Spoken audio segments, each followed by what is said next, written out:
Luluto tayo ng isda, sinabawan. Dapat ano yan, sinigang sa miso. Kaso walang miso kung mabili guys. Ayan, kaya yan na lang guys. Yan ang aking mga panlasa. Ayan, sili, sampalo, kamatis, sibuyas, luya. Igigisa natin. Tapos ito ang ating mustasa guys. Ayan, tara na guys. Gisa-gisa na tayo. Ayan. Ayan guys, lagay ko na yan lahat.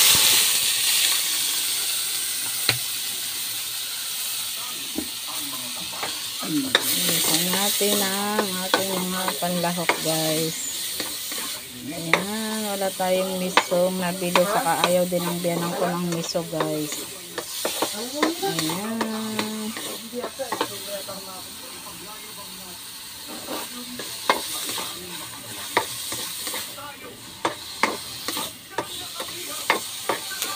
Lagyan ko lang siya ng konting mantika guys.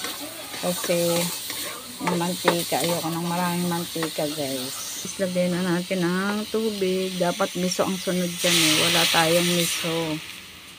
Ayan guys, ayan yung ating tosino, homemade tosino manok guys. Ayan. Ayan, yummy yummy guys. Tapos ito yung ating bagong sinaing, wala pa. Ayan na guys. Ayan po yung ating isda guys. Sariwang sariwa po yan. Ayan guys, magsisigang tayo. Ayan ang ating isda guys. Yummy yummy. Tapos ayan yung ating mustasa. Ito naman yung ating pinalambutan na sampalok na pang-aasin natin guys. Ayan, meron tayong siling maliliit. At ang ating panglasa guys. Ito guys, naggisa na ako ng kamatis, bawang, sibuyas. Ginisa ko po siya guys. Ayan, wala akong kalan ngayon. Naubusan guys. Ayan, kumukulo na siya. Ilalagay na natin yung isda. Nilagyan ko ng ng sibuyas, kamatis, luya guys. Saka sabaw. Ito guys yung tosino ko kanina. Homemade tosino manok guys. Ayan, gusto ng aking ganan ay may sabaw guys. Ayan, yummy yummy. Ito guys ang aking sinaing. Ayan, nagluto na. Tara na guys. Ano yung aking binibidyo kaninang paggisa guys. Lagyan na natin yung ating isda. Ayan, wala lang akong miso guys. Wala akong nabiling miso ngayon. Kaya ayan lang. Ayan na lang ginawa ko. Ginisa ko na lang siya. Ayan, pwede rin naman guys na iperito nyo muna yung isda bago ilagay. Ayan, lagay na natin yung ating isda. Kasi yung isda na to guys, kailangan ganyan ang luto yung may asim. Kasi yung isda na to ay matabang pag walang asim. Ano to isdang parang bangus siya, bikaw. Ayan, 4 na hiwa lang. 3 hiwa yung binili ko, tapos pinahati-hati ko guys.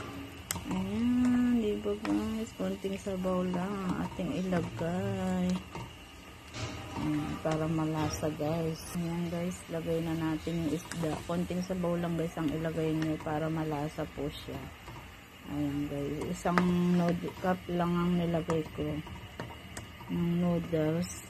Ayan, isang ganun lang guys. Ayan, tapos lagay na natin yung ating panglasa na asin at saka ang ating panglasa.